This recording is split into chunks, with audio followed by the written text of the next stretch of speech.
মাম্মা কি হলো? এত হাত ডলছে কেন? আর বলিস না, দারুণ একটা বুদ্ধি বার করেছি। হাত ডলছি না রে, শুধু বুদ্ধি বার করেছি, বুদ্ধি। কি বুদ্ধি বার করেছো? হাত ডলছো আবার?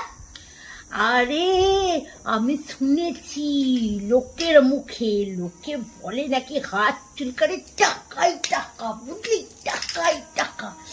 তার জন্য গাছের থেকে বিছুটি পাতা তুলে নিয়ে এসেছি, রোগড়ে রোগড়ে রোগড়ে রোগড়ে রোগড়ে রোগড়ে আমি হাতে রগড়াচ্ছি।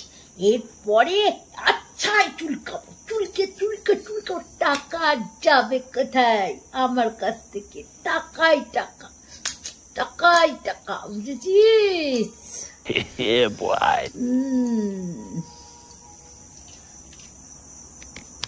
ও বাবা, কথা বলতে অত বুদ্ধি করতে তো পাও, তোমাকে তো মিউজিয়ামে রেখে দিয়ে আসতে হবে। মিউজিয়ামে রেখে দিয়ে মামাতে এত বুদ্ধি তাই জন্য রেখে দিয়ে আসবো। যা, তাই উপায় বার করছি।